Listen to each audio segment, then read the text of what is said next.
Hello guys, हमारे channel पर आपका स्वागत है। अगर आपको वीडियोस पसंद आ रही है तो प्लीज़ लाइक करें, कमेंट करें और शेयर करें। अगर आपने चैनल को अभी तक सब्सक्राइब नहीं किया है तो प्लीज़ चैनल को सब्सक्राइब करें। महक और बाकी सभी ट्रुथ और डेयर गेम खेल रहे थे, पर जब बार बार महक की बारी आ रही थी तो महक गुस्सा हो गई थी और ऊपर से हान के सवाल सुनकर भी उसे गुस्सा आने लगा था। वो जब वापस आने लगी तो शशांक ने उसे ड्रॉप करने को कहा। ये देखकर आहान गुस्सा हो गया और बाहर की तरफ जाने लगा। आहान को गुस्से में देख रागिनी भी उसके पीछे पीछे चली गई। अब क्योंकि सब जा ही रहे थे तो विवेक और श्वेता भी घर के लिए निकल गए। बाहर आते ही महक शशांक की कार में बैठी और शशांक कार स्टार्ट करने लगा। आहान भी वापस रागिनी के साथ बैठकर जा ही रहा था, पर जब उसे अपने सामने शशांक की कार देखी तो उसने बिना कुछ सोचे अपनी कार उसकी कार से टकरा दी। हालांकि कार ज़्यादा तेज नहीं टकराई थी, पर फिर भी टकराने की वजह से शशांक अचानक से आगे की तरफ झुक गया था। ये देखकर महक भी एक पल के लिए हैरान रह गई, पर फिर शशांक की तरफ देखते हुए बोली, शशांक तुम ठीक हो? तुम्हें ज़्यादा चोट तो नहीं लगी? उसकी बात सुन शशांक ने कहा, हाँ मैं ठीक हूँ। इतना कहकर वो अपने पीछे खड़ी आहान की कार को देखने लगा, जिसमें बैठा अभी भी आहान उसकी तरफ देखकर स्माइल कर रहा था। ये देखकर वो गुस्से से अगले ही सेकंड कार से बाहर आया और आहान की तरफ जाते हुए बोला, मिस्टर हान लगता है आपको अपनी ड्राइविंग स्किल्स दिखाने का कुछ ज़्यादा ही शौक है। तो चलो हम दोनों एक कार रेसिंग कंपटीशन ही कर लेते हैं। इससे आपको भी अपनी स्किल्स दिखाने का अच्छा मौका मिल जाएगा। उसकी बात सुना हान ने कहा, पर मिस्टर शशांक, आपका मुझसे कंपटीशन करने से क्या फ़ायदा होगा? उसकी बात सुन शशांक बोला, फ़ायदा तो कुछ नहीं, बस थोड़ी शांति हो जाएगी। उसके बाद आप ये सब भी नहीं करेंगे और फिर महक अब मेरे साथ काम करती है, इसलिए मैं चाहता हूँ कि आप अब उसके मैटर से और उससे दूर रहें। इसलिए मैं आपके साथ ये रेस भी करना चाहता हूँ।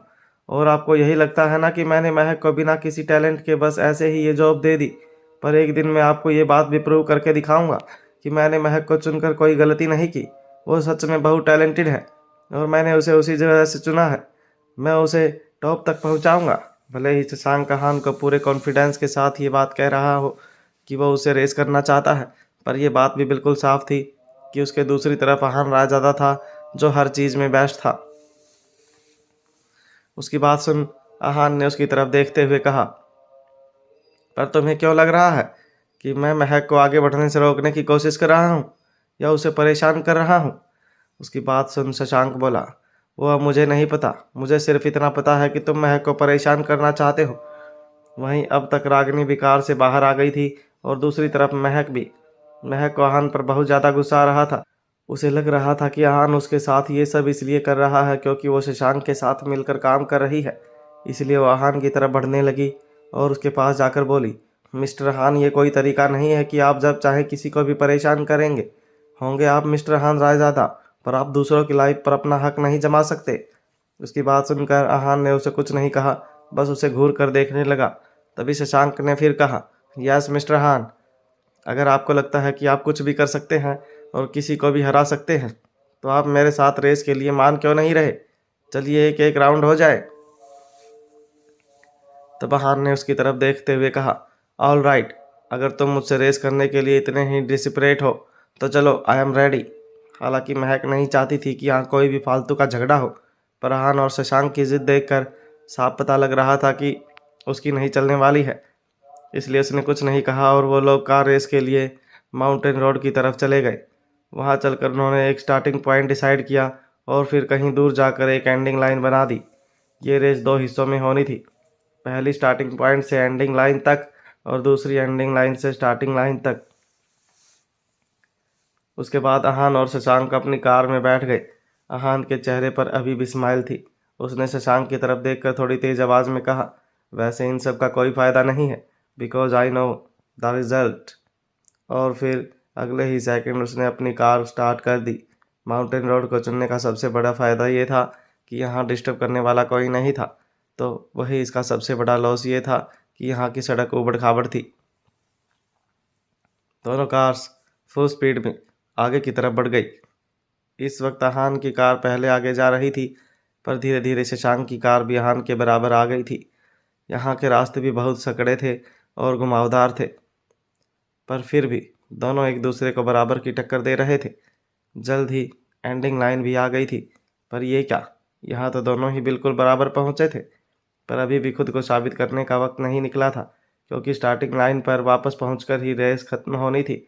आहान भी अपनी तरफ से बेस्ट दे रहा था, तो शशांक भी बहुत कॉन्फिडेंस के साथ अपनी कार आगे की तरफ बढ़ा रहा था। महक मन ही मन तो चाह रही थी कि आहान ही जीते, क्योंकि वो चाहे उससे कितनी ही गुस्सा हो जाए, पर उससे प्यार भी बहुत करती थी। पर जब उसे इस बात का एहसास हुआ, तो उसने अपने सिर पर हल्का सा मारते हुए कहा, गधेड़ी, तू आज शशांक की टीम में है, आहान की टीम में नहीं, इसलिए उसके लिए परे कर, यह शशांक ही जीतेगा। वहीं पास ही खड़ी रागिनी भी आहान की तरफ ही देख रही थी। तभी उसने महक की तरफ देखते हुए कहा, वैसे तुम्हें तो अच्छा लग रहा होगा ना दोनों को कम्पीट करते हुए देखकर। वैसे अब तुम किसके लिए प्रे कर रही हो, आहान के लिए या शशांक के लिए? वैसे तो मुझे इसका जवाब पता है, इसलिए मैं तुम्हें बता देती हूँ कि तुम्हें अब उसे भूल जाना चाहिए, क्योंकि उसने मुझे चूज़ किया है। फिर उसने आगे कहा, और आहान ये कंपटीशन इसलिए कर रहा है क्योंकि वो अपनी एक्स वाइफ को दिखाना चाहता है कि वो अब मेरे साथ है और मुझे सपोर्ट कर रहा है। वो नहीं चाहता कि तुम एंटरटेनमेंट सर्कल में तरक्की करो, इसलिए वो तुम्हें रोक रहा है। वो बस मुझे ही एक टॉप की एक्ट्रेस बनते हुए देखना चाहता है, इसलिए उसके सपने देखना बंद करो। अब महक को भी गुस्सा आने लगा। उसने हंसते हुए कहा, हो गया तुम्हारा? तुम थकती नहीं हो क्या अपना दिमाग फालतू जगह लगाते लगाते? इतना दिमाग अगर सही जगह लगाया होता तो आज शायद तुम एक बहुत सक्सेसफुल एक्ट्रेस होती। वैसे अगर आहान तुम्हें इतना ही पसंद करते हैं तो तुम पर कभी ध्यान क्यों नहीं देते? क्या वो सच में तुम्हें प्यार करते हैं? उसकी बात सुन रागिनी का गुस्सा आने लगा। उसने गुस्से से अपने दांत भींचते हुए कहा, हाँ वो मुझसे बहुत प्यार करते हैं, और तुम्हारे लिए भी यही बेहतर है कि तुम उससे दूर रहो, और फ्यूचर में भी कभी उसके पास लौटने का मत सोचना। और वैसे भी अगर तुम्हें कभी फ्यूचर में हेल्प चाहिए तो शशांक से बात कर लेना, पर अपना दुखड़ा लेकर आहान के पास मत चली आना, वरना तुम्हें बाद में पता लगे कि आहान के साथ साथ शशांक भी हाथ से निकल गया। और भूलो मत, मेरे बॉयफ्रेंड ने मेरे लिए तुम्हें डाइवोर्स दिया है, so stay away from him. उसे बेमतलब परेशान करने की जरूरत नहीं है। ये सब सुनकर महक को याद आया कि आहान ने कैसे रागिनी के लिए उसे छोड़ दिया था, इसलिए वो चुप हो गई और रेस पर ध्यान देने लगी। आहान और शशांक दोनों इस वक्त फुल स्पीड में आगे बढ़ रहे थे और सभी टर्न्स को बहुत अच्छे से पार कर रहे थे। शशांक आहान से थोड़ा आगे था, पर आहान से ज़्यादा देर तक कैसे होने दे सकता था। अगले ही सेकंड उसने स्पीड बढ़ाई और उसके बराबर आ गया। वो आगे की तरफ बढ़ने ही वाला था कि तभी उसे शशांक की कही वो बात याद आ गई।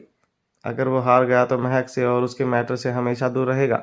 और साथ ही उसे वो सब बात भी याद आने लगी कि कैसे महक और शशांक एक दूसरे के करीब आते जा रहे थे।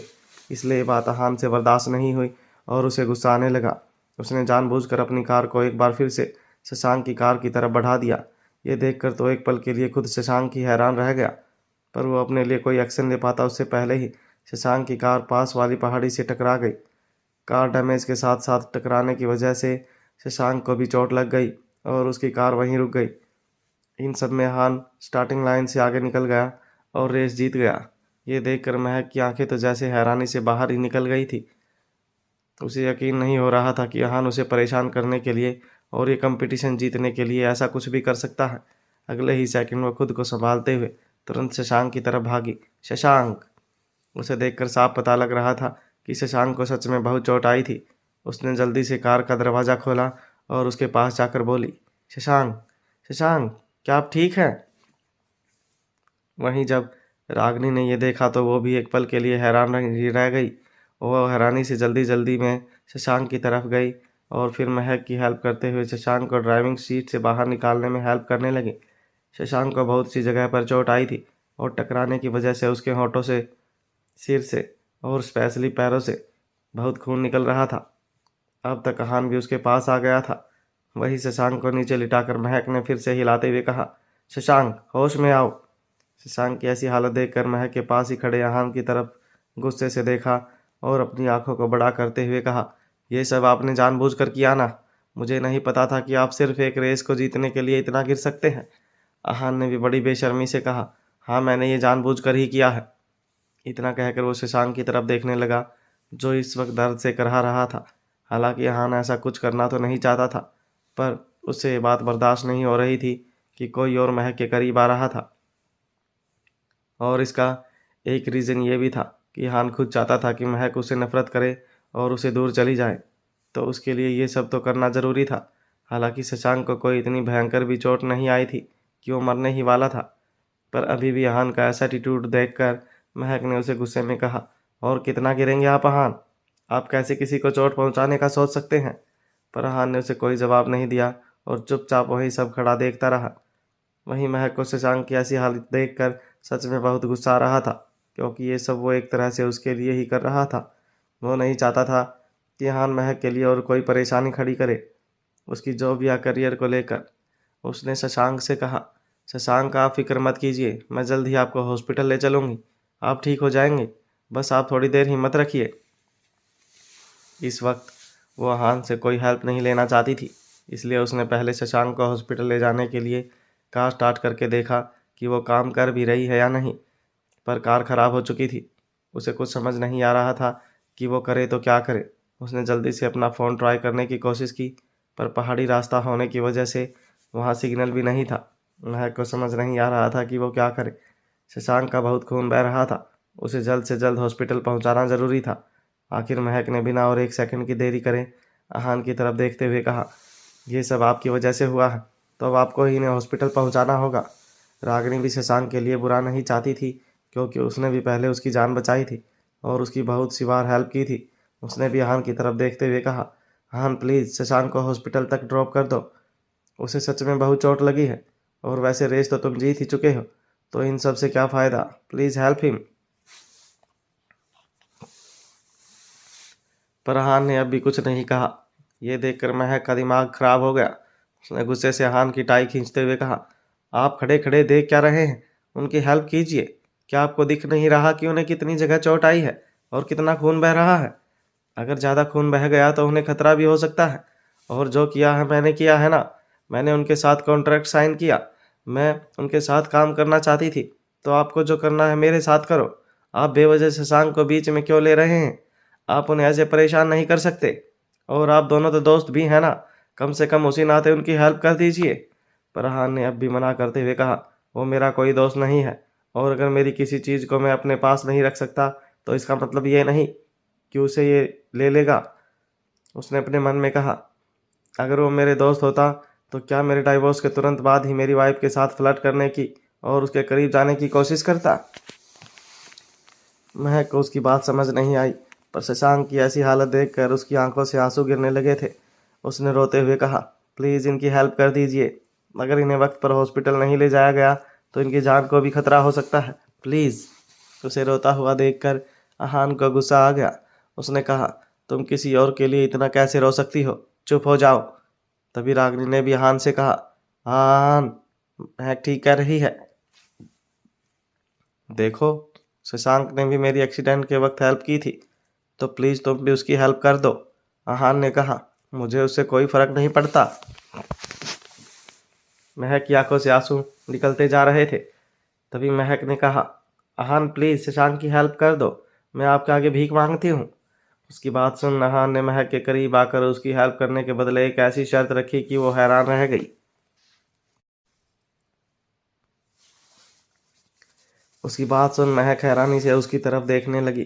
तभी हान ने उसके करीब जाते हुए धीरे से कहा, तुम कभी भी मेरे अलावा किसी और लड़के के करीब नहीं जाओगी। अगर तुम मेरी बात मान जाती हो तो मैं अभी शशांक को हॉस्पिटल तक ड्रॉप कर दूंगा, बताओ। यह सुन महक उसे देखती ही रह गई। आखिर वो उसके सामने ऐसी शर्त रख भी कैसे सकता था। वो मन ही मन बड़बड़ाने लगी, खुद तो मुझे छोड़कर किसी और के साथ रहना चाहते हैं, और अब ये भी चाहते हैं कि कोई मेरे करीब भी ना आए। ये चाहते हैं कि मैं हमेशा इनके लिए वही रुकी रहूं, सिंगल रहूं, पर क्यों? हालांकि महक भी अहान के अलावा अपनी लाइफ में किसी को जगह नहीं देना चाहती थी, पर अहान की इस शर्त ने उसे गुस्सा दिला दिया था। पर क्योंकि इस वक्त उसके पास और कोई ऑप्शन नहीं था और अभी शशांक को हॉस्पिटल पहुंचाना ज़रूरी था, इसलिए वह उसकी बात मानने को तैयार थी। वहीं जब अहान ने देखा कि महक अभी भी कुछ सोच रही है, तो उसने उसकी तरफ देखते हुए कहा, महक, तो क्या सोचा फिर तुमने? महक ने तुरंत कहा, ठीक है, मुझे आपकी शर्त मंजूर है, चलो अब आप जल्दी से शशांक को कार में बिठाकर हॉस्पिटल ले जाओ। अहान के चेहरे पर स्माइल आ गई और उसने तुरंत शशांक को अपनी कार में बिठा लिया। महक और रागिनी भी कार में बैठ गई और फिर वो लोग हॉस्पिटल के लिए निकल गए। हालांकि जब रागिनी ने देखा कि यहान ने महक के करीब जाकर उसे कुछ कहा है तो मन ही मन इस बारे में सोच रही थी, पर क्योंकि महक उसके पास ही बैठी थी तो उसने कहा, आखिर ऐसा क्या किया तुमने यहान को कि वो तुम्हारी बात मानने के लिए तैयार हो गया। उसकी बात सुन महक गुस्से में अपनी ही बात बोलने लगी, ये एक नंबर के बेशर्म इंसान हैं और ये मेरे साथ हमेशा ही ऐसा करते हैं। मैं इनकी बात कभी नहीं मानने वाली थी, पर आज मैं मजबूर थी, इसलिए मुझे इनकी बात सुननी पड़ी। पर इन्हें बस अपने मन की करनी होती है। पर आई स्वेयर, मैंने आज तक अपनी लाइफ में ऐसा इंसान कभी नहीं देखा। रागिनी को उसकी गोल गोल बातें समझ नहीं आई और वो बोली, पर उसने तुम्हें ऐसा क्या करने को कहा। देखो महक, मुझे पता नहीं क्यों पर मुझे कुछ गड़बड़ लग रही है, इसलिए मैं तुम्हें बता देती हूँ, आहान से दूर ही रहना, वरना मैं एक बहुत गलत इंसान हूँ। बस आहान जल्दी से शशांक को यहाँ से भेज दे, उसके बाद तुम कभी मेरे और आहान के सामने भी मत आना। महक इस वक्त ऑलरेडी बहुत परेशान थी। उसने चिढ़ते हुए कहा, मुझे भी तुम दोनों के सामने आने का कोई शौक नहीं है। आई होप बस अब ऐसा ही हो। आहान भी महक और रागिनी की बातें सुन रहा था, पर वो चुप रहा और शांति से अपनी कार ड्राइव करता रहा। जल्द ही वो लोग हॉस्पिटल भी पहुंच गए। शशांक को अंदर वार्ड में पहुंचाने के बाद और डॉक्टर से ट्रीटमेंट मिलने तक आहान और रागिनी भी यहीं थे। इन सब में सुबह हो गई थी। महक ने वियान और व्योम के बारे में पूछने के लिए घर पर कॉल किया था, पर दूसरे रूम से वियान ने भी फ़ोन उठा लिया। उन्हें जैसे ही महक के हॉस्पिटल में होने की बात पता चली तो वो तुरंत ड्राइवर के साथ हॉस्पिटल आ गए। महक उन्हें हॉस्पिटल आने के लिए डांटने वाली थी, पर उसके और आहान के बीच जो कुछ भी चल रहा था उसका असर बच्चों पर भी पड़ रहा था। यही सोच वो चुप रह गई। कुछ देर के बाद शशांक को भी होश आ गया था। अब वो पहले से बेटर था। सब लोग अंदर आकर उससे मिले। तभी व्योम ने उसकी तरफ देखते हुए कहा, अंकल हम आपसे मिलने आए हैं। मम्मा ने बताया आपका एक्सीडेंट हो गया था। अब आप कैसे हैं।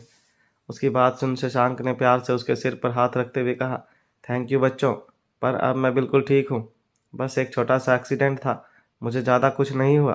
तभी वियान ने कुछ सोचते हुए कहा, क्या ये सब मेरे डैड ने आपके साथ किया है। एक्चुअली जब वियान और व्योम अंदर आ रहे थे तो उसने रागिनी को हान से ये कहते सुन लिया था कि उसे शशांक की कार को पुश नहीं करना चाहिए था। उसकी बात सुन शशांक ने कुछ नहीं कहा। ये देखकर उसने किसी बड़े आदमी की तरह बात करते हुए कहा, मैं उनकी जगह आपसे माफ़ी मांगता हूँ, आप भी दिल बड़ा कर उन्हें माफ़ कर देना। उसकी बात सुन महक भी हैरान रह गई थी। उसे समझ नहीं आता था कि बाप कौन है और बच्चा कौन। वहीं आहान भी बाहर खड़ा ये सब बातें सुन रहा था। फिर उसने एक सिगरेट निकाली और उसे जलाते हुए बाहर चला गया। वहीं दूसरी तरफ श्वेता को जब ये पता लगी कि शशांक का एक्सीडेंट हुआ है तो वो परेशान हो गई, पर ये जानकर कि अब शशांक की हालत थोड़ी ठीक है वो थोड़ी रिलैक्स हो गई। दरअसल आज श्वेता और विवेक कोर्ट मैरिज करने वाले थे। इसकी प्लानिंग उन्होंने कुछ दिन पहले ही कर ली थी। शशांक हॉस्पिटल में था तो अब ये भी टेंशन नहीं थी कि वो उनकी शादी नहीं होने देगा। कोर्ट के बाहर आकर श्वेता ने विवेक को कॉल किया, विवेक तुम यहाँ कब तक आने वाले हो, मैं यहाँ पहुँच गई हूँ। उसकी बात सुन विवेक ने कुछ अटकते हुए कहा, हाँ मैं वो वक्त पर आ जाऊँगा, डोंट वरी। श्वेता ने स्माइल करते हुए कहा, ओके मैं तुम्हारा वेट करूँगी। श्वेता को लग रहा था कि विवेक ड्राइविंग की वजह से शायद इस तरह बात कर रहा होगा, इसलिए उसने भी ज़्यादा ध्यान नहीं दिया। फिर वो वहीं खड़े रहकर विवेक के आने का वेट करने लगी, पर लगभग 2 घंटे बाद भी विवेक नहीं आया था। ये देखकर श्वेता ने खुद से ही कहा, ये विवेक अभी तक क्यों नहीं आया। कोर्ट में बहुत से लोग कोर्ट मैरिज के लिए आए थे, पर जब उन्होंने श्वेता को आते टाइम और कुछ देर बाद जाते टाइम भी देखा तो वो उसे अजीब तरह से देखने लगे। अब तक ऑलमोस्ट सभी कपल्स यहाँ से कोर्ट मैरिज करके जा चुके थे, पर बस श्वेता ही वहाँ खड़ी थी। ये देखकर वही काम करने वाले एक इंसान ने धीरे से आकर श्वेता से कहा, मैडम आप उन्हें कॉल करके क्यों नहीं बुला लेती, क्योंकि अगर वो अब भी नहीं आए तो आपको फिर से डेट लेनी पड़ेगी। अब तक रजिस्ट्रार ऑफिस भी बंद होने को था, सब लोग जाने को थे। उसकी बात सुन श्वेता को भी थोड़ी घबराहट होने लगी कि आखिर विवेक अभी तक क्यों नहीं आया। उसने खुद को समझाते हुए कहा, शायद वो किसी परेशानी में फंस गया होगा या फिर ट्रैफिक में फंस गया होगा, बस आता ही होगा। इसी तरह 2 से 3 घंटे भी बीत गए। अब तो अंधेरा भी होने वाला था। कोर्ट के सभी लोगों को यहाँ से गए हुए भी काफ़ी वक्त बीत चुका था। तभी वहाँ एक गार्ड ने उसके पास आकर कहा, मैडम ऑलरेडी बहुत लेट हो चुकी है, ऑफिस के सभी लोग भी घर जा चुके हैं, इसलिए अब आप यहाँ अकेले रुकना भी सेफ नहीं, आप घर चली जाइए। श्वेता ने पूरे यकीन के साथ कहा, नहीं मैं यही उसका वेट करूँगी जब तक वो यहाँ नहीं आ जाता। गार्ड ने कहा, मैडम ऐसे आप कब तक वेट करती रहेंगी? अगर उनको आना होता तो कब के आ जाते, शायद वो यहाँ आना ही नहीं चाहते। उसकी बात सुनकर श्वेता को गुस्सा आ गया और वो बोली, आप ऐसे कैसे मेरे विवेक के लिए ये सब कह सकते हैं? आप प्लीज़ अपने शब्दों पर ध्यान दीजिए, वरना मैं आपके सीनियर से रिपोर्ट कर दूंगी। उसकी बात सुन वो बेचारा गार्ड वहां से चुपचाप चला गया और खुद से ही बोला, भलाई का तो जमाना ही नहीं रहा। श्वेता उसका वेट करते करते कोर्ट के बाहर अपनी कार में ही सो गई थी। पर अगले दिन जब उसकी नींद खुली तो उसके सामने विवेक खड़ा हुआ था। ये देखकर एक पल के लिए तो हैरान रह गई, पर फिर जल्दी से गाड़ी से उतरी और गुस्से में उसकी शर्ट पकड़कर खींचते हुए बोली, विवेक ये तुम ही हो ना? तुम्हें पता भी है कल पूरे दिन मैं तुम्हारा वेट करती रही पर तुम नहीं आए। मैं तुमसे बहुत नाराज हूँ। उसकी बात सुन विवेक उसे मनाने की कोशिश करते हुए बोला, सॉरी, मुझे ऐसा नहीं करना चाहिए था, पर मैं वो तुम्हारा भाई। उसकी बात सुन श्वेता ने तुरंत उसकी तरफ देखते हुए और नाराजगी में अपना मुंह फुलाते हुए कहा, तो तुम यहाँ शादी के लिए इसलिए नहीं आए क्योंकि तुम्हें डर था कि अगर ये बात मेरे भाई को पता लगी कि हम दोनों शादी करने वाले हैं तो वो तुम्हें छोड़ेंगे नहीं और मार मार कर तुम्हारा कीमा बना देंगे। क्या तुम इसलिए यहाँ नहीं आए, या फिर इसलिए कि तुम्हें लगा होगा कि मैं भी अपने भाई के अगेंस्ट जाकर शादी नहीं कर पाऊंगी और लास्ट मोमेंट पर मना कर दूंगी, या फिर उस पुरानी बात के लिए कि मैं फिर से एंड मोमेंट पर तुम्हें ये कहकर मना कर दूंगी कि मैं तुमसे प्यार नहीं करती? विवेक के ना आने के पीछे कहीं ना कहीं ये सारी बातें ही थी। और फिर विवेक को पता था कि शशांक उसे बिल्कुल भी पसंद नहीं करता, और अब तो वो हॉस्पिटल में भी था, वो भी उसी के भाई आहान की वजह से। इसलिए अगर उसे इस बारे में पता लग गया कि वो उसकी बहन श्वेता से छिपकर शादी करने वाला है तो वो उसे गुस्से में छोड़ेगा नहीं। और उसे ये भी लग रहा था कि जब इस बात का पता श्वेता को लगेगा तो वो भी उसे नाराज हो जाएगी और उसे शादी नहीं करेगी। पर फिर उसने हिम्मत करते हुए कहा, पर पक्का, अब अगर मुझे तुम्हारा किडनैप करके भी तुमसे शादी करनी पड़े तो मैं पीछे नहीं हटूंगा। पर प्लीज श्वेता, तुम मुझसे गुस्सा मत हो। आई एम सॉरी, अब मान भी जाओ। उसकी आंखों में माफी साफ देखी जा सकती थी। उसने आगे कहा, अगर तुम मुझसे गुस्सा होना चाहती हो तो हो जाओ, बस मुझसे नाराज मत होना। उसकी बात सुन श्वेता कार से बाहर आ गई और उसे हक करते हुए बोली, मैं तुमसे गुस्सा होना चाहती हूँ, पर क्या करूँ, गुस्सा रह ही नहीं पाती। पर अगर फ्यूचर में तुमने ऐसा मेरे साथ दोबारा किया तो मैं तुम्हें छोड़ूंगी नहीं। इसलिए मैं अब भी तुमसे शादी करना चाहती हूँ और मुझे लगता है कि मैं तुमसे शादी करके हमेशा खुश रहूंगी। विवेक ने उसे हक करते हुए एक बार फिर सॉरी कह दिया। सॉरी एंड आई प्रॉमिस, मैं फ्यूचर में तुम्हारा हमेशा ध्यान रखूंगा और कभी तुम्हारी आंखों से आंसू नहीं आने दूंगा। उसकी बात सुन श्वेता ने प्यार से उसे किस कर दिया और फिर दोनों ने खुशी खुशी कोर्ट में जाकर कोर्ट मैरिज कर ली। अगले दिन महक अपने काम से निकली थी और लंच टाइम पर वहीं से शशांक से मिलने हॉस्पिटल जा रही थी। पर तभी रास्ते में उसके पास व्योम का फ़ोन आया, जो रोते हुए कह रहा था, मम्मा, भाई की तबीयत ज़्यादा खराब हो गई है, प्लीज़ आप और पापा घर आ जाइए। ये सुन महक को तो जैसे दिमाग ही खराब हो गया था। उसे नहीं पता था कि वियान की तबीयत अचानक से फिर खराब हो जाएगी। उसने तुरंत अपनी कार घर के लिए मोड़ ली। गाड़ी चलाते हुए उसने व्योम को समझाया, व्योम डोंट वरी, तुम्हें ज़्यादा घबराने की ज़रूरत नहीं है, सब ठीक हो जाएगा, मैं जल्दी वहाँ आने की कोशिश करती हूँ। पर महक को अभी भी घर पहुँचने में बहुत वक्त लगने वाला था, और क्योंकि महक का घर आहान के ऑफिस वाले रास्ते में ही पड़ता था तो आहान के लिए वहाँ जल्दी पहुँचना ईजी था। यही सोचकर उसने तुरंत आहान को कॉल लगा दिया और बोली, आहान, वियान की तबीयत खराब है, मुझे घर पहुंचने में अभी भी वक्त लगेगा, क्या तुम अभी वहां जाकर वियान को संभाल सकते हो? पर दूसरी तरफ से आहान ने कुछ नहीं कहा। यह देखकर महक को लगा कि शायद आहान को उससे या उसके बच्चों से अब कोई फर्क नहीं पड़ता, तभी तो उसने वियान के बारे में सुनकर भी कुछ रिएक्ट नहीं किया। यह देखकर उसे कहा, शायद तुम कुछ ज़्यादा ही बिजी हो, इट्स फाइन, मैं देख लूँगी। पर दूसरी तरफ से अभी भी कोई आवाज़ नहीं आई। आहान की इस हरकत से महक को बहुत दुख हुआ और उसने कहा, आहान, क्या अब आप इतने ज़्यादा बदल गए हैं कि आपको अपने बेटे तक की परवाह नहीं? आहान, अब आप मुझे फोर्स कर रहे हैं कि मैं आपसे नफरत करूं। पर इतना सुनने के बाद भी दूसरी तरफ से कॉल कट हो गया। उसकी इस हरकत से महक गुस्से से लाल हो गई और अपनी कार को फुल स्पीड में ड्राइव कर घर ले जाने लगी। वहीं दूसरी तरफ रागिनी आहान के ऑफिस में वेट कर रही थी, पर जब उसके पास महक का कॉल आया तो उसने वो कॉल रिसीव किया और फिर उसकी बात सुनकर कट कर दिया। आहान को इस बात का पता ना लगे, इसलिए उसने महक की तरफ से आया कॉल डिलीट किया और फिर फ़ोन वापस वहीं रख दिया। आहान को एक अर्जेंट मीटिंग के लिए जाना था, इसलिए वो जल्दबाजी में अपना फ़ोन ले जाना भूल गया था। तभी वहां का असिस्टेंट विजय आया और बोला, मैडम प्लीज़ आप लाउंज में वेट कर लीजिए, आहान सर को अभी यहाँ आने में वक्त लगेगा।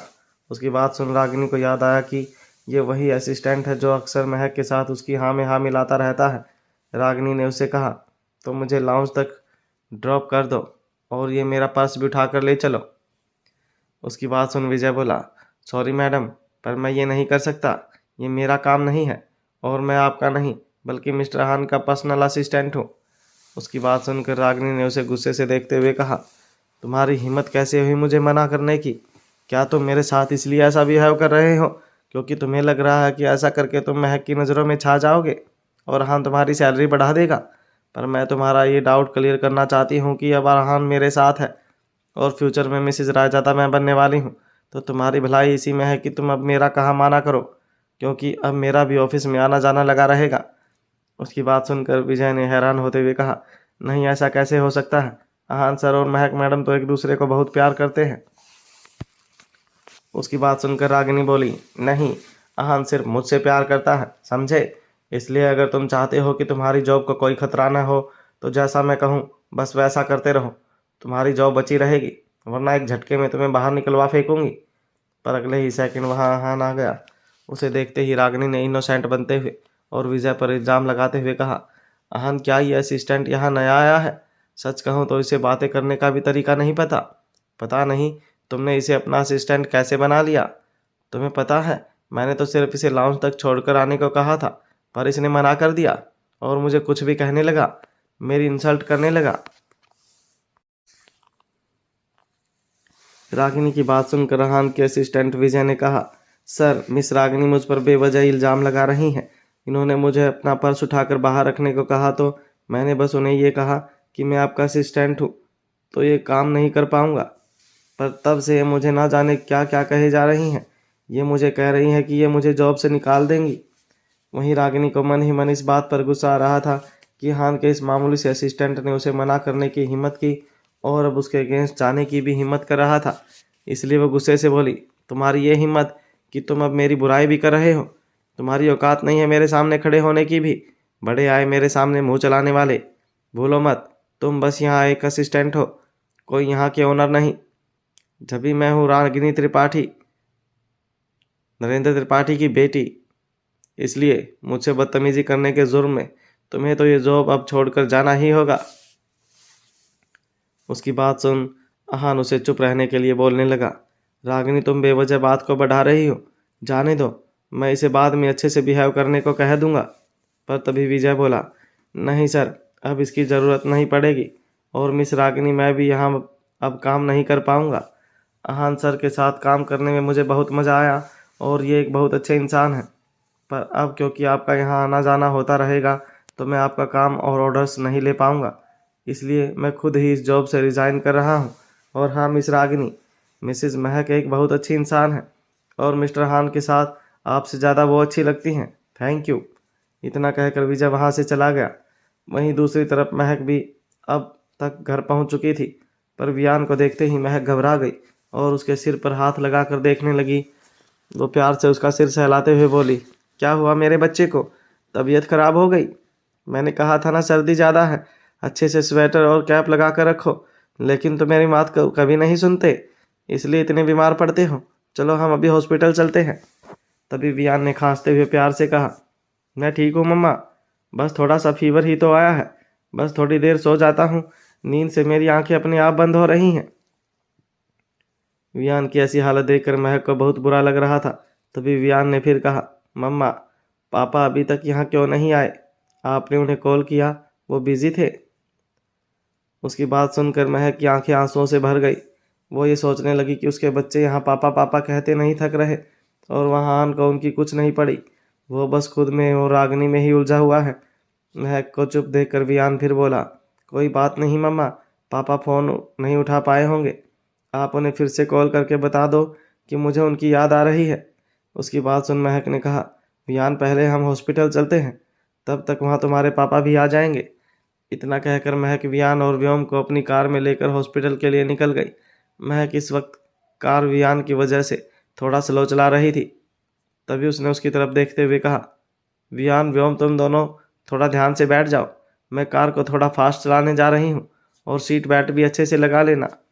महक जल्द से जल्द वियान को हॉस्पिटल ले जाकर डॉक्टर को दिखाना चाहती थी, क्योंकि वियान को खांसी, बुखार और सर दर्द भी हो रहा था, इसलिए वो उसे ऐसे पैन में नहीं देख सकती थी। उसने वियान को फिर कहा, वियान बेटा, आप सो मत, आप बस पहुंचने ही वाले हैं, है ना? आप तो स्ट्रांग बच्चे हो ना? उसकी बात सुन वियान ने कहा, हाँ मम्मा, मैं आपकी सारी बात मानूंगा और फिर हॉस्पिटल पहुंचकर मुझे पापा से भी तो मिलना है। उसकी बात सुन महक ने उसे कहा, हाँ बस मम्मा से इसी तरह बात करते रहो। आपको पता है, आपको ऐसे तकलीफ में देखकर मुझे कितना बुरा लग रहा है, पर कोई बात नहीं, आप जल्दी ठीक हो जाओगे और मम्मा आपसे बहुत प्यार करती है। महक ड्राइव करते करते वियान से बात कर ही रही थी कि तभी एक ब्लैक कार सामने से आई और महक की कार से टकरा गई। जब दूसरी साइड वाले ड्राइवर ने देखा कि वो गलती से किसी की कार से टकरा गया है, तो वो बहुत घबरा गया और अपने बॉस को बोला, सर, हमारी कार किसी से टकरा गई है। तभी पीछे से आवाज़ आई, जाओ जाकर बाहर की सिचुएशन संभालो। वहीं टकराने की वजह से महक आगे की ओर जाकर झुकी और उसके सिर में और पैर में थोड़ी चोट आ गई। कार टकराने की वजह से वियान भी आगे की तरफ हो गया था। ये देखकर महक जल्दी से उसे संभालते हुए बोली, वियान, तुम ठीक तो हो ना बेटा? कहीं चोट तो नहीं लगी? और व्योम, तुम भी ठीक हो ना? तुम अपने बड़े भैया का ध्यान रखो, मैं अभी आती हूँ। इतना कहकर वो गुस्से से कार से बाहर निकली और सामने वाली कार की तरफ जाने लगी। ड्राइवर भी अब तक बाहर आ चुका था, पर जब उसने देखा कि सामने वाली कार में टकराने की वजह से बच्चे को भी थोड़ी चोट आ गई है और वो नीचे गिरते गिरते बचा है, ये देखकर वो डर गया और उल्टा महक पर ही इल्ज़ाम लगाते हुए बोला, मैडम, आपने जानबूझकर अपनी कार हमारी कार से टकराई है, इन सब में मेरी कोई गलती नहीं थी। उसकी बात सुन महक गुस्से से फट पड़ी, अच्छा जी, उल्टा चोर कोतवाल को डांटे, गलती भी तुमने की और इल्ज़ाम भी तुम मुझ पर ही लगा रहे हो। मैं तुम्हें बेवकूफ़ दिखती हूँ क्या कि तुम्हारे इतना कुछ करने और कहने के बाद भी कुछ नहीं करूँगी? रुको, मैं पुलिस को बुलाती हूँ। उसकी बात सुनकर ड्राइवर डर गया और उसने तुरंत अपनी गलती मानते हुए कहा, ठीक है मैडम, मेरी ही गलती थी, पर यह मामला आप यहीं ख़त्म कीजिए। आप मुझे बताइए आपका कितना नुकसान हुआ है, मैं बॉस से कहकर आपको दिलवा दूंगा। उसकी बात सुन महक ने मना करते हुए कहा, मुझे तुम्हारे पैसे नहीं चाहिए। इतना कहकर वो उसकी कार का नंबर प्लेट देखने लगी और फिर बोली, अभी मैं थोड़ा जल्दबाजी में हूँ, वापस आकर तुम्हें और तुम्हारे बॉस से निपटती हूँ। ये देखकर ड्राइवर डर गया और महक को रोकते हुए बोला, नहीं मिस, आप बता दीजिए मुझे कितना पैसा पे करना है, मेरे बॉस आपको अभी पे कर देंगे, आप इस मामले को अभी ख़त्म कीजिए। वो ड्राइवर नया था और पहले दिन ही इससे गलती हो गई थी। उसे लग रहा था कि अगर ये मैटर नहीं सुलझा तो उसके सर उसे छोड़ेंगे नहीं और पता नहीं बाद में ये लड़की क्या कर जाए। पर महक ने कहा, नहीं, अभी मेरे पास इन सब के लिए वक्त नहीं है, मेरे बच्चे की तबीयत बहुत ख़राब है, मुझे अभी उसे हॉस्पिटल ले जाना होगा, अब तुम मेरे रास्ते से हटो। उसकी बात सुन ड्राइवर फिर बोला, मैडम, आप बेवजह की बहस कर रही हैं, इन सब में कोई बहुत ज़्यादा वक्त नहीं लगने वाला। ये फिर आप जानबूझकर यूँ बात बात के लिए डाल रही हैं ताकि आप हमें ब्लैकमेल कर सके या उस बात के लिए हमसे ज़्यादा पैसे ऐंठ सके। ड्राइवर की ऊंची आवाज़ सुनकर अब कार का ओनर भी बाहर आ चुका था, पर यह कोई और नहीं बल्कि यहान रायजादा ही था, जो रागिनी के साथ किसी काम से जा रहा था। एक्चुअली उसने अब तक इस बात पर ज़्यादा ध्यान इसलिए नहीं दिया था क्योंकि वो अपने फ़ोन में एक मीटिंग अटेंड कर रहा था और उसका पूरा ध्यान वहीं था। उसने अपने कानों में भी एयरपोर्ट डाले हुए थे। वहीं रागिनी भी अब फ़ोन चलाने में बिजी थी। पर जब अहान की मीटिंग पूरी हुई और उसे बहस करने की आवाज़ आई तो वो बाहर आ गया। ये क्या हो रहा है यहाँ? अचानक से अहान को अपने सामने देखकर महक तो जैसे हैरान ही रह गई। उसने अपने मन ही मन कहा, यहाँ एक तो आपके ड्राइवर ने अपनी कार मुझसे टकरा दी, ऊपर से ये मुझे इतना कुछ कह रहा था और आप चुपचाप कार में बैठे तमाशा देख रहे थे। और आपने मेरा फ़ोन भी इसलिए काटा ना ताकि आप रागिनी के साथ कहीं बाहर जा सके। आप बहुत ज़्यादा बदल गए हैं अहान। वहीं ड्राइवर ने इनोसेंट बनते हुए अहान से कहा, सर, ये लड़की यहाँ ज़रूर किसी पर्पज़ से आई है। मैंने इसे कितनी बार कह दिया कि मैं इसे इसके नुकसान की भरपाई करने को तैयार हूँ, पर यह मानने को तैयार ही नहीं। मुझे लगता है ये भोली बनकर हमसे पैसे ऐंठना चाहती है। ये लड़की सच में बहुत चालाक है सर। मैं अभी भी कह रहा हूँ, अपने नुकसान के पैसे बताओ और चलती बनो, वरना तुम्हें कुछ नहीं। पर वो अपनी बात पूरी कर पाता उससे पहले ही अहान ने उसे रोकते हुए कहा, खामोश, तुम्हारी हिम्मत कैसे हुई इससे इस तरह से बात करने की? ये देखकर ड्राइवर घबरा गया और हैरान रह गया। उसे समझ नहीं आ रहा था कि अहान का सामने खड़ी लड़की से क्या रिश्ता है। तभी अहान का ध्यान कार में बैक सीट पर लेटे हुए वियान पर गया, जो बार बार खांस रहा था। उसे देखकर अहान ने कहा, वियान को क्या हुआ है? उसकी तबीयत ठीक तो है? चलिए मेरे साथ में हॉस्पिटल ले चलता हूँ। उसकी बात सुन महक हैरान रह गई, पर अगले ही पल गुस्से से बोली, क्यों? आप क्यों ले जाना चाहते हैं आप उसे हॉस्पिटल, जब मैंने आपको कॉल? जाने दीजिए, मैं अपने बच्चे को ध्यान खुद रख लूंगी। पर महक बोलते बोलते चुप हो गई। वो इन सब बातों में अपना वक्त खराब नहीं करना चाहती थी।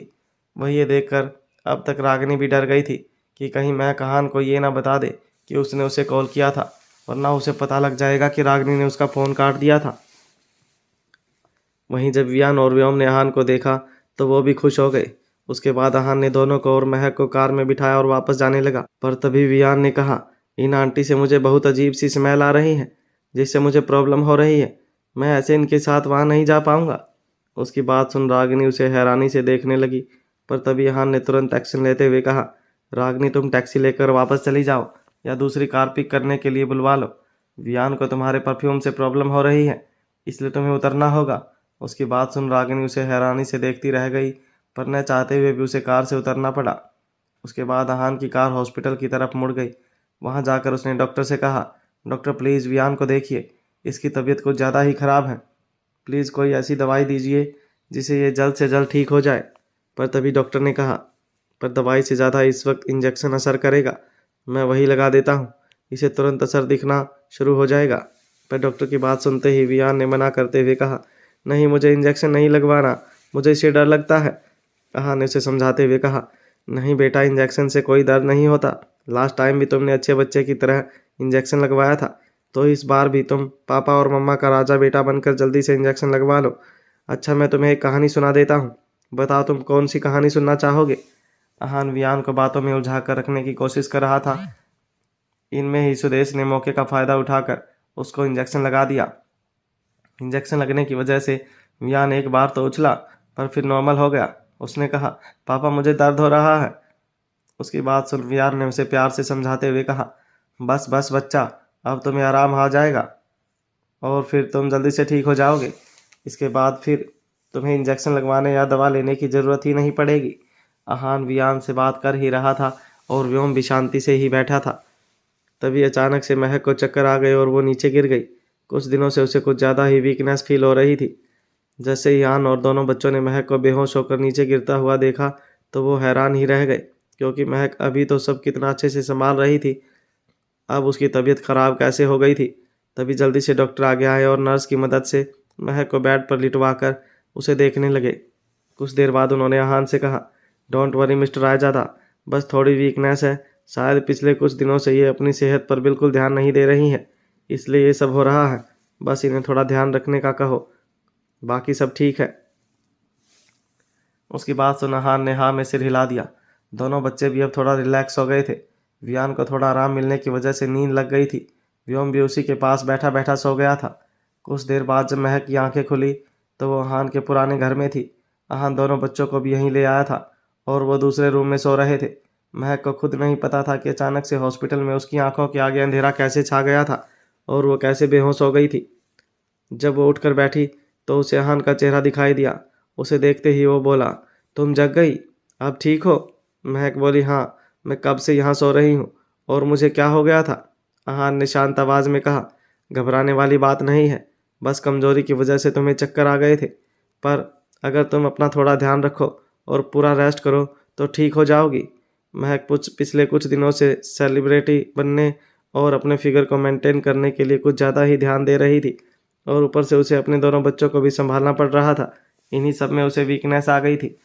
तभी अचानक से अहान ने उसकी तरफ देखते हुए कहा, मैं तुम्हें एलिमनी देना चाहता हूँ। महक ने तुरंत मना करते हुए कहा, नहीं, उसकी कोई ज़रूरत नहीं है, मुझे आपसे कुछ नहीं चाहिए। अहान ने फिर कहा, महक मैं तुमसे पूछ नहीं रहा, बता रहा हूँ। पर महक ने अभी भी मना करते हुए कहा, नहीं, मुझे अभी भी आपके पैसे नहीं चाहिए।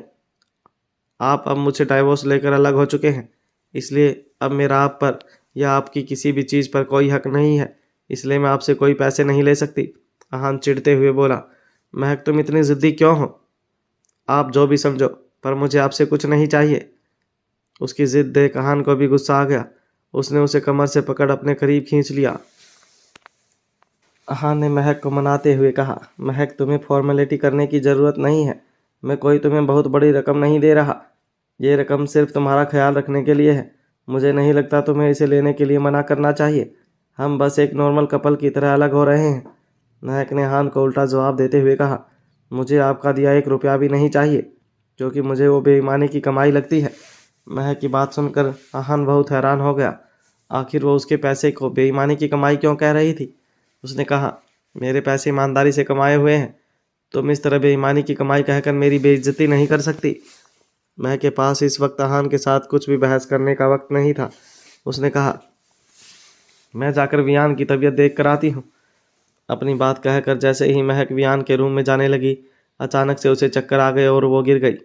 अहान ने उसे गिरने से संभालते हुए कहा, तुम क्या वियान का ध्यान रखोगी? तुम तो उससे भी ज़्यादा कमज़ोर हो। देखो, ठीक से चल भी नहीं पा रही। तुम्हें इस वक्त वियान को देखने जाने की कोई ज़रूरत नहीं है। वो इंजेक्शन लेकर सोया है। अगर तुम गई तो वो डिस्टर्ब हो जाएगा और उसकी नींद खराब हो जाएगी। ये कहकर अहान ने महक को अंदर जाने से रोका और फिर बोला, खैर, तुम्हें देखकर ऐसा क्यों लग रहा है कि तुम्हारा बहुत वजन कम हुआ है? इतनी चिंता क्यों करती हो? क्या तुम ठीक से खा पी नहीं रही? चलो पहले चलकर तुम कुछ खा लो। महक ने अहान के साथ जाने के लिए मना करते हुए कहा, नहीं, अगर मैं वियान से मिलने के लिए अंदर नहीं जा सकती तो कोई बात नहीं, यहीं बाहर खड़े होकर उसका ध्यान रख लूंगी। मुझे आपके साथ कहीं नहीं जाना। तभी अहान ने गुस्से में महक से कहा, तुम बिना जबरदस्ती किए चलोगी या फिर मैं तुम्हें गोद में उठाकर ले चलूं? महक ने गुस्से में अहान से कहा, ऐसा कुछ करने की सोचना भी मत। बेहतर होगा कि आप यहाँ पर अपनी तमीज में रहें।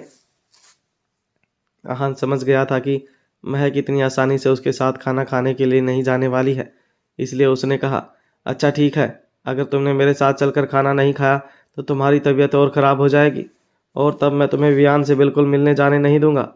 अब फैसला तुम्हारे हाथ में है। अहान की बात सुनकर महक ने उसे हैरानी से देखा। वो समझ गई कि वो जो कह रहा है वो कर भी सकता है, इसलिए वो उसके साथ खाना खाने के लिए चली गई।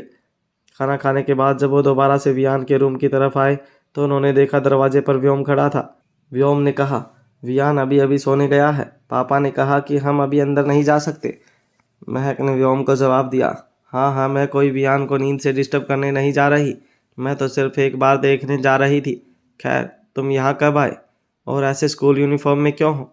व्योम ने जवाब दिया, वो स्कूल से आते ही मैं यहाँ पर अपने भाई से मिलने आ गया। उसकी तबीयत ठीक नहीं है तो इसलिए मेरा कहीं मन नहीं लग रहा था। पता नहीं मुझे दिन भर कुछ भी अच्छा क्यों नहीं लग रहा था। ना तो पढ़ाई में मन लग रहा था, ना ही होमवर्क करने में। महक ने व्योम का सिर सहलाकर कहा, तुम और वियान जुड़वा भाई हो। अगर तुम में से किसी भी एक को कोई तकलीफ होगी तो दूसरे को एहसास जरूर होगा। शायद इसलिए आज तुम्हारा मन नहीं लग रहा, क्योंकि तुम्हारे भाई की तबीयत ठीक नहीं है। इसके बाद महक ने जाकर वियान की तबीयत चेक की। अभी सब लोग वियान के रूम में ही थे।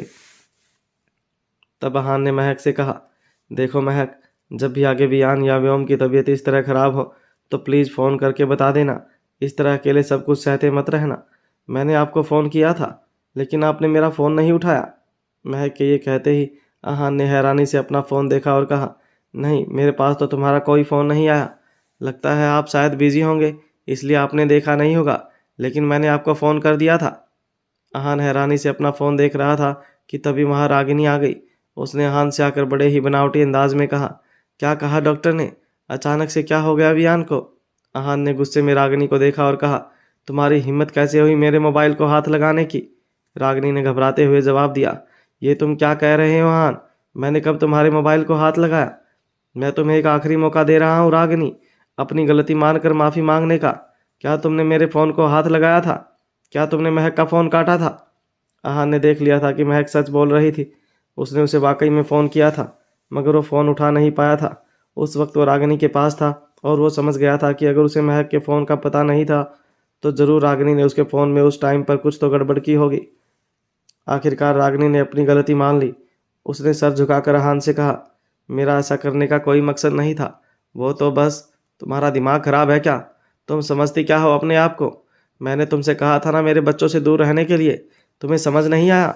अहान बहुत गुस्से में रागिनी पर चिल्लाया, मगर रागिनी उससे चिल्लाने से नहीं डरी। उसने बहुत ही गुस्से से कहा, तो क्या हो गया? थोड़ा सा बुखार ही तो आया है उसे, उसमें इतना तमाशा करने की क्या बात है? और क्या हर बार तुम्हारे बेटे की तबीयत खराब होगी तो तुम गधों की तरह भागते हुए आओगे? आहान ने गुस्से में रागिनी का हाथ पकड़ लिया और कहा, सिर्फ तबीयत खराब की बात नहीं है, जब भी मेरे बच्चों को मेरी ज़रूरत होगी मैं इसी तरह भागता हुआ यहाँ आ जाऊँगा, समझी तुम? आहान के इस तरह गुस्सा होने से रागिनी रोने का नाटक करने लगी और उसने कहा, मुझे माफ़ कर दो आहान, मुझे वियान से इस तरह जेलस नहीं होना चाहिए था, लेकिन मैं क्या करती? मुझे यकीन ही नहीं आ रहा था कि वो वाकई में बीमार है या नहीं, इसलिए जब महक का फ़ोन आया तो मैंने तुम्हें नहीं दिया। I am sorry.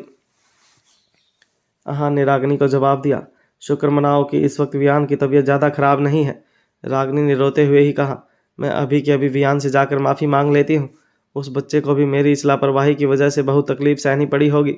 ये कहकर रागिनी वियान के पास जा रही थी, मगर तभी आहान ने उसका हाथ पकड़ कर कहा, वियान के पास जाने की हिम्मत भी मत करना, उसकी तबीयत ठीक नहीं है, उसे डिस्टर्ब करने की कोई ज़रूरत नहीं है।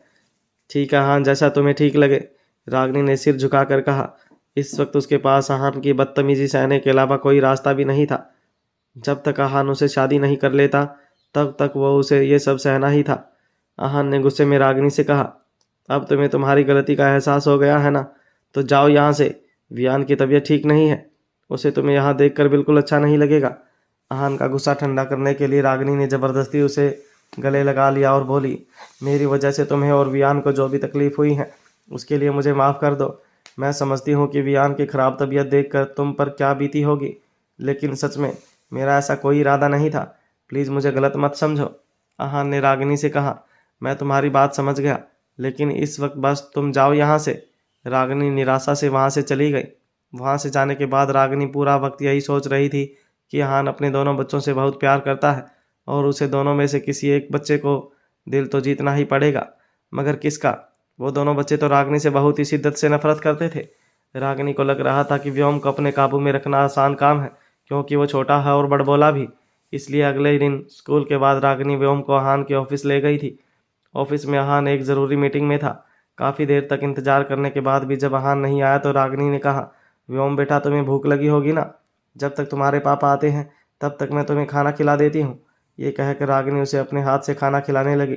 व्योम ने रागिनी का हाथ झटका और बोला, पापा तो अभी तक बाहर नहीं आए हैं, मुझे नहीं लगता मुझे और यहाँ रुकना चाहिए, वरना मम्मी को मेरी बहुत चिंता होगी।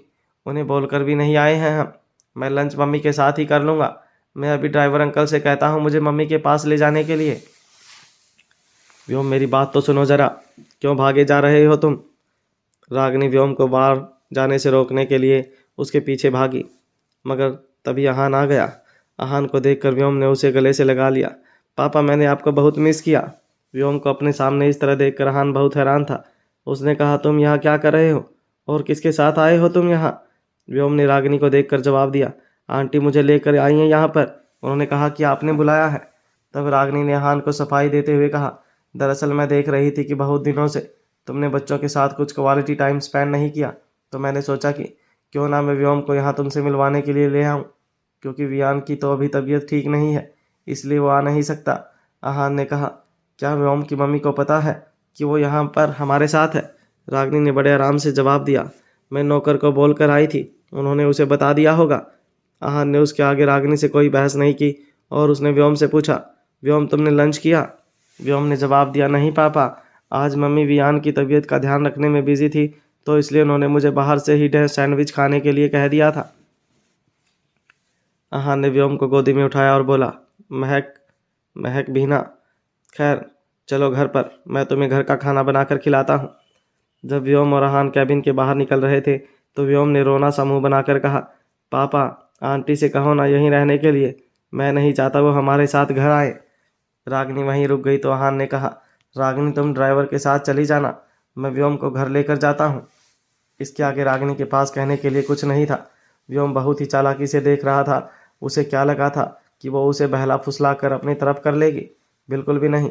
वो हमेशा सिर्फ यही चाहेगा कि उसके मम्मी और पापा साथ रहे, ना कि उसके पापा ऐसी आंटी के साथ। घर जाकर आहान ने व्योम के लिए बहुत सारा खाना बनाया। खाना खाने के बाद जब आहान अपना काम करने लगा तो व्योम ने वियान को फ़ोन करके सारी बात बताई और बोला, भाई वो गंदी आंटी को लगा था कि वो मुझे बेवकूफ़ बना लेगी, लेकिन उसे नहीं पता मैं कितना चालाक हूँ।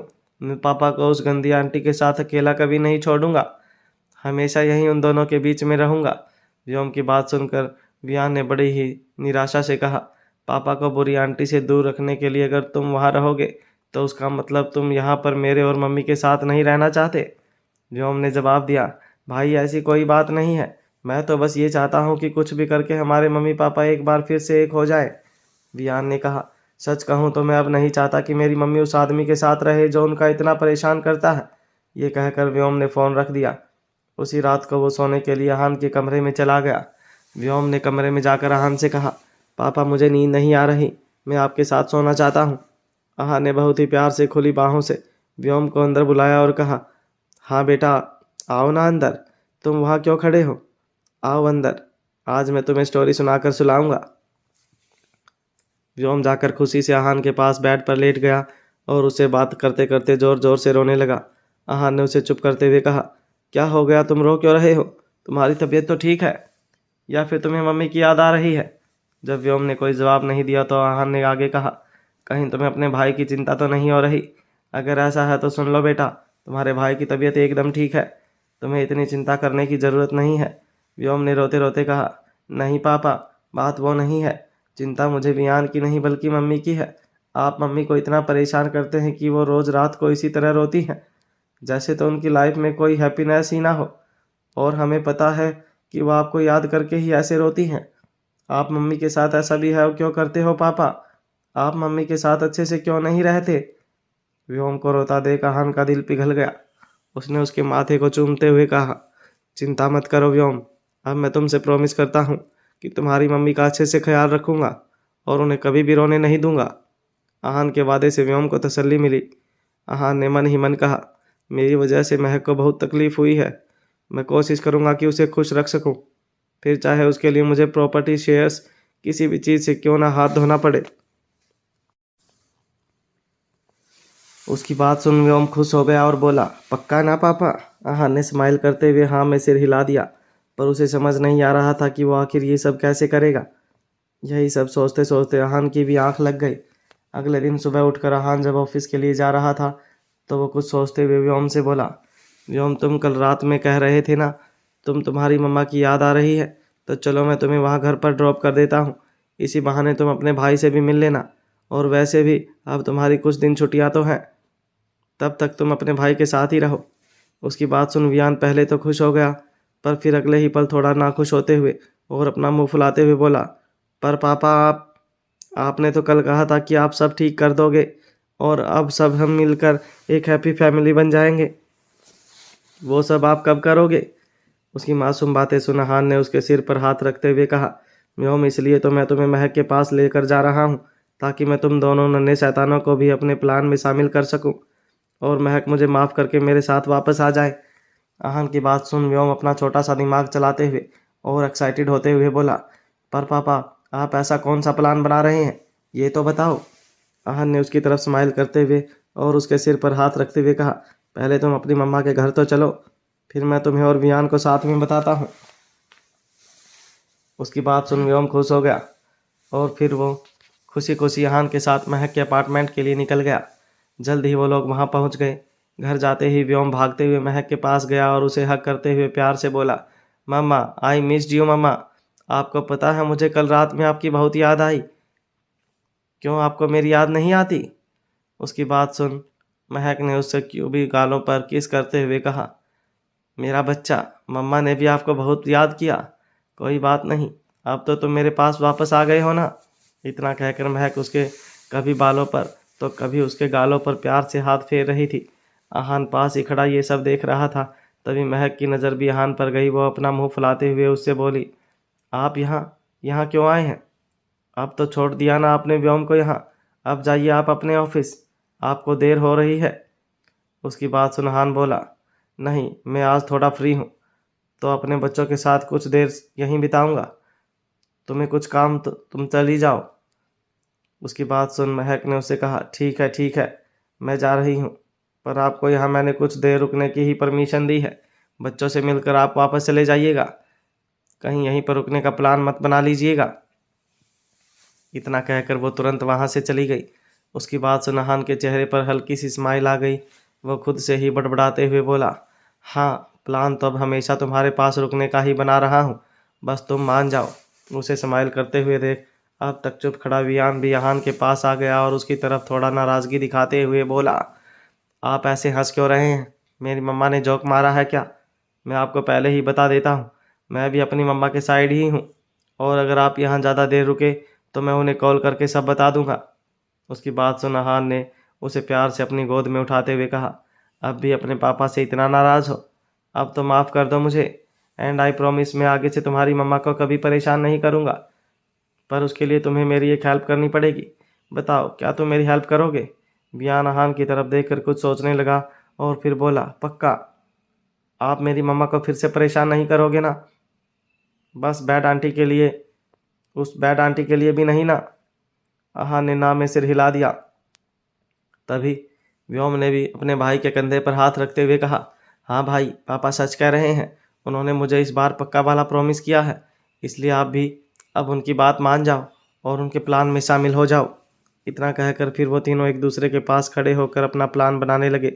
आहान ने कहा, बच्चों आज तुम्हारी मम्मा का बर्थडे है, पर उसे देखकर साफ पता लग रहा है कि वो काम के चक्कर में अपना बर्थडे भी भूल गई हैं, तो हमें इसी बात का फ़ायदा उठाकर उसका बर्थडे सेलिब्रेट करना है। जब महक ऑफिस से लौट कर आएगी तब तक हम सब तैयारियां कर लेंगे। बोलो कैसा लगा मेरा आइडिया? आहान यही सब कह रहा था कि तभी वहां महक आ गई और बोली, आइडिया? कैसा आइडिया? दरअसल महक जल्दबाजी में अपनी कार की कीज ले जाना ही भूल गई थी, इसलिए नीचे जाते ही उसे याद आया और वो वहीं लेने ऊपर आ गई। पर बस उसने यही लास्ट की लाइन सुनी।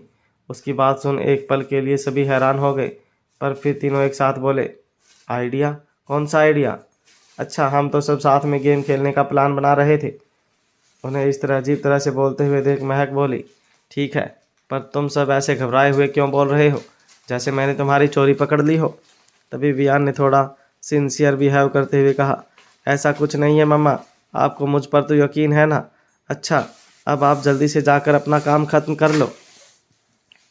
इतना कहकर वो महक को बॉय बाय करने लगा।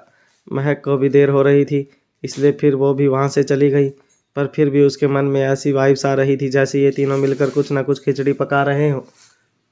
महक चली गई और हान और दोनों बच्चे भी शाम की तैयारी के लिए मॉल चले गए ताकि वहाँ से वो आज की डेकोरेशन से रिलेटेड सारा सामान खरीद सके। मॉल में व्योम अपना प्यारा सा मुंह बनाते हुए बोला, पापा आपने डेकोरेशन का तो सारा सामान ले लिया, पर हम मम्मा के लिए केक कौन सा लें? मैं तो कहता हूँ इस बार हम मम्मा के लिए बहुत बड़ा केक ले लेते हैं, 5 फ्लोर वाला। बताओ पापा। उसकी बात सुन हान हंसने लगा। फिर उन्होंने वहीं एक बेकरी में जाकर एक बड़ा सा केक खरीदा। तब हान ने व्योम की तरफ देखते हुए प्यार से कहा, अब तो ठीक है ना मेरे नन्हे शैतान? वैसे मुझे सब समझ आ रहा है कि इतना बड़ा केक तुम्हारी मम्मा को चाहिए या तुम्हें। सब हो जाने के बाद वो मॉल से जैसे ही बाहर जाने लगे, व्योम ने फिर अपना प्यारा सा मुंह बनाते हुए कहा, पापा वैसे मम्मा को डार्क चॉकलेट भी बहुत पसंद है, हम वो भी ले लें? आहान कुछ कह पाता उससे पहले ही वहीं शॉपिंग कर रहे विवेक और श्वेता ने कहा, हाँ हाँ सब ले लो, अगर तुम्हें पापा ना भी दिलवाएं तब भी कोई फिक्र नहीं, अब तुम्हारी चाची है ना। उसकी बात सुन व्योम खुश हो गया और उसने वहां से बहुत सारी चॉकलेट्स उठा ली और फिर प्यार से बोला, थैंक यू चाची, आप बहुत अच्छे हो। तब आहान ने व्योम की तरफ देखते हुए कहा, अभी से सबको मक्खन लगाने लग गया ये बदमाश। फिर उसने श्वेता और विवेक की तरफ देखते हुए कहा, तुम दोनों यहाँ पर शॉपिंग पर? श्वेता स्माइल करते हुए बोली, जी भैया, आज विवेक थोड़ा फ्री थे और फिर हम दोनों को साथ में टाइम स्पेंड करने का मन भी था, इसलिए हम यहाँ आ गए।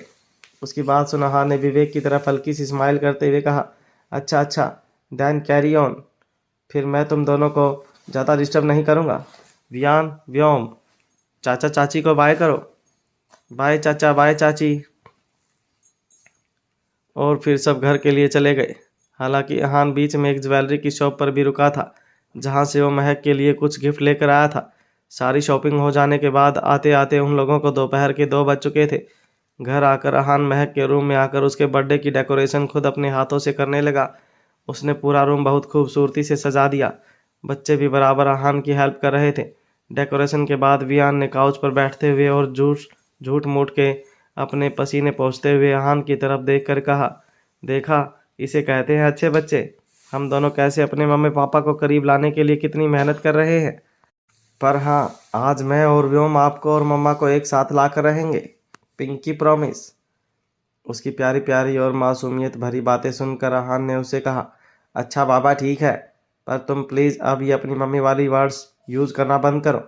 एक वो क्या कम थी जो पिंकी प्रॉमिस, रायता और ना जाने क्या क्या कहती रहती थी, जो अब तुम भी यही सब कहने लगे।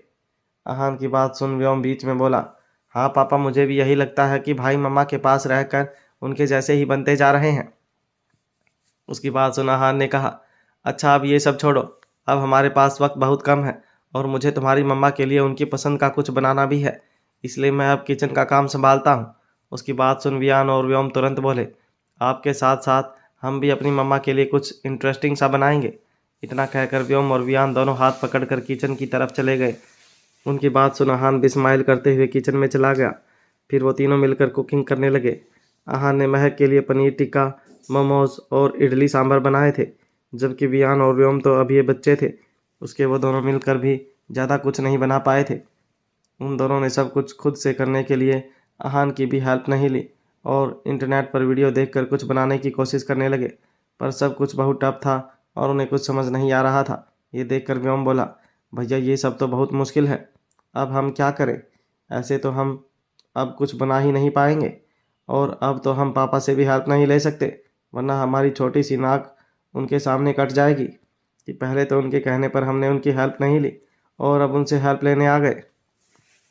उसकी बात सुन वियान ने अपना दिमाग चलाया और अपने सीधे हाथ से चुटकी बजाते हुए कहा, व्योम आइडिया, मुझे एक आसान सी डिश बनानी आती है।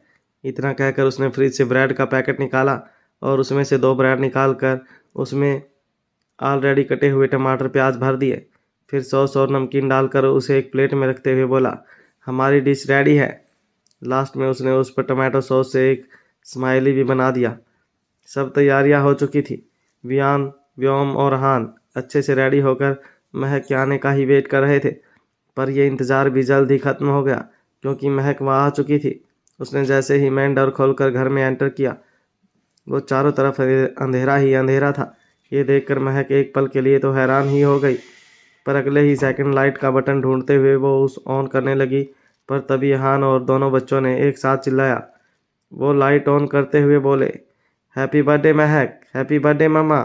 ये सुनकर एक पल के लिए तो महक जैसे हैरान ही हो गई क्योंकि उसे सच में अपना बर्थडे याद नहीं था, इसलिए उसे इन सब की जरा भी उम्मीद नहीं थी। विश करने के बाद दोनों बच्चे महक को केक कट करने के लिए ले गए और बोले, मम्मा आप जल्दी से केक कट कर दीजिए, मुझे ये केक बहुत टेस्टी लग रहा है और आज इतना सब करते करते हम भूख लगने लगी है। महक ये सब करना तो नहीं चाहती थी क्योंकि वो अभी भी हान से गुस्सा थी, पर जब उसने देखा कि उसके बच्चों ने भी सुबह से उसके लिए सरप्राइज प्लान करने में बहुत मेहनत की है और उन्हें भूख भी लगी है, तो वो केक कट करने के लिए मान गए। पर जब उसे बच्चे केक कट करने से पहले कैंडल बुझाने को बोलने लगे, तो महक किचन से जाकर एक दिया लेकर आई और उसमें बत्ती जलाकर कान्हा जी के सामने रखकर हाथ जोड़ते हुए बोली, बच्चों ये कैंडल बुझाना वगैरह मुझे पसंद नहीं, क्योंकि मुझे लगता है कि हमें हमारे बर्थडे पर कैंडल बुझाने की जगह भगवान को इस बात का शुक्रिया करना चाहिए कि उन्होंने हमें इतनी खूबसूरत ज़िंदगी दी, ना कि हमारी ज़िंदगी का 1 साल कम होने के लिए हमें कैंडल बुझाकर खुशी मनानी चाहिए। समझाई छे कि रिपीट करूं? बच्चों ने तुरंत हाँ में अपना सिर हिला दिया, पर वहीं महक का ये डायलॉग सुनकर अहान को कुछ कुछ याद आने लगा, जैसे उसने यही सब पहले भी किसी लड़की से सुना हो। समझाई छे कि रिपीट करो। अचानक एक सेकंड के लिए अहान के सामने चीज़ें ब्लर हो गई, पर अगले ही पल बच्चों की आवाज़ से वो अपने ख्यालों से बाहर आ गया। हैप्पी बर्थडे टू यू मम्मा। महक ने केक कट किया और सबको बारी बारी खिलाने लगी। केक हो जाने के बाद सभी ने साथ में डांस किया और फिर वो खाना खाने लगे। अहान ने अपने हाथ से अपनी बनाई हुई डिश महक को सर्व की। अपनी पसंद की डिश देखकर महक बहुत खुश हो गई, पर वो अभी भी अहान से नाराज़ थी, इसलिए वो इस तरह बिहेव कर रही थी जैसे उसे कुछ फ़र्क नहीं पड़ रहा। फिर बच्चों ने भी अपनी डिश बहुत ही प्राउडली महक को सर्व करते हुए कहा, मम्मा ये हम दोनों ने आपके लिए बनाई है, टेस्ट करके बताओ ज़रा कैसी बनी है। महक ने उन दोनों के सिर पर हाथ रखते हुए कहा, अरे वाह, आज तो मेरे नन्हे शैतानों ने भी मेरे लिए कुछ बनाया है, मैं तो सच में आज बहुत स्पेशल फील कर रही हूँ।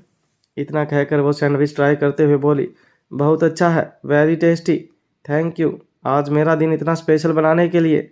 अब तुम भी आकर जल्दी से खाना खा लो। तभी अहान से नज़र मिलाते हुए उसने उसे भी कहा, और अहान आप भी खाना खा लो। खाने के बाद अहान ने महक को एक बॉक्स देते हुए कहा, महक ये गिफ्ट तुम्हारे लिए। पर महक ने मना करते हुए कहा, नहीं, इन सब की कोई ज़रूरत नहीं है, मैं आपसे ये नहीं ले सकती। अहान तभी अहान ने उसकी आंखों में देखते हुए कहा, आई एम सॉरी महक, क्या तुम पीछे का सब कुछ भुलाकर मुझे एक और चांस दे सकती हो? मैं आज से कभी तुम्हें डिसअपॉइंट नहीं करूँगा, प्लीज़। अब तो गुस्सा थूक दो, मैं एक नई शुरुआत करना चाहता हूँ, प्लीज़ मान जाओ।